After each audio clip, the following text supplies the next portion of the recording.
Sir Gorkhaland को लेकर चौथा दिन है, काफ़ी उग्र हो चुका है ये धरना प्रदर्शन। मीडिया को भी टारगेट किया गया, गाड़ी में आग लगाई गई है, काफ़ी स्थिति नाजुक है, क्या कहना चाहिए? আজকে দার্জিলিং যে পাহাড়ে যে আগুন জ্বলছে, সে আগুন 6 বছর ধরে কিন্তু সে আগুনের কোনো স্ফুলিঙ্গ আমরা দেখতে পাইনি। 6 বছর ধরে পাহাড় শান্ত ছিল, পাহাড় উন্নয়নের রাস্তায় হাঁটছিল, পাহাড় আবার ফিরে এসেছিল তার নিজের জায়গায়। কিন্তু গত এক সপ্তাহ ধরে মাননীয় মুখ্যমন্ত্রী যেদিন ক্যাবিনেট মিটিং করেছেন, সেই দিন থেকে পাহাড় আবার অশান্ত হয়ে উঠেছে। যে যে ইস্যুতে আজকে পাহাড় অশান্ত হয়ে উঠেছে, সেই ইস্যুগুলোর দিকে মাননীয় মুখ্যমন্ত্রী কর্ণপাত না করে তিনি তার পুলিশ বলকে প্রয়োগ করে পাহাড়কে শান্ত করতে চাইছেন। আমার মতে বা ভারতীয় জনতা পার্টির মতে, পাহাড়ে শান্তি ফেরাতে গেলে পাহাড়ের কথা শুনতে হবে, পাহাড়ের লোককে নিয়ে পাহাড়ের কথা শুনতে হবে এবং গণতান্ত্রিক পদ্ধতিতে এর সমাধান করতে হবে। পুলিশ প্রয়োগ করে, বল প্রয়োগ করে পাহাড় শান্ত হবে না। আগামী দিনে আরেকটা কাশ্মীর হয়তো তৈরি হতে যাচ্ছে। पुलिस जीजेएम के कई जगह में रेड कर रही है।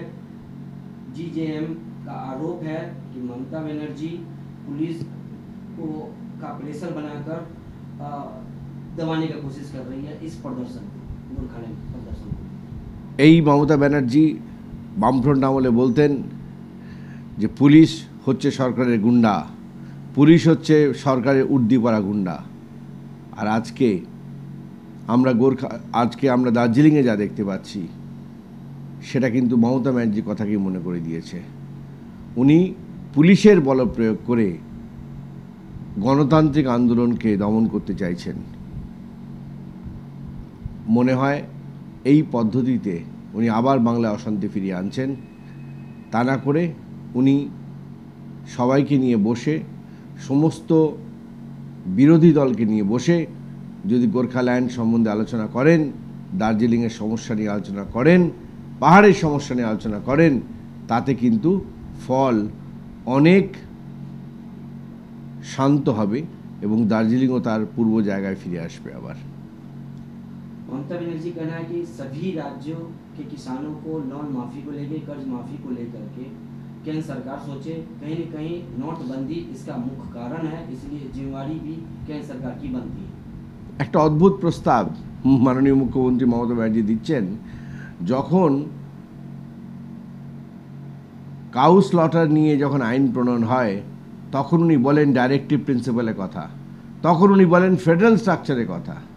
আর আজ যখন কৃষি ঋণ মকুবের কথা আসছে, তখন উনি কেন্দ্রের দিকে বল ঠেলে দিচ্ছেন। এই দুমুখ রাজনীতি,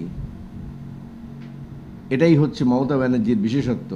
যখন নিজের অধিকার প্রশ্ন আসে, তখন উনি ফেডারেল স্ট্রাকচারের কথা বলেন, আর যখন নিজের কর্তব্যের কথা আসে, তখন উনি কেন্দ্রের করে বল ঠেলে দেন। আবার বাংলা দেখছে যে এই দ্বিচারিতা রাজনীতিতে বাংলা কতটা এফেক্টেড হচ্ছে। আগামী দিনে আশা করি উনি মনে রাখবেন এই কথাটা।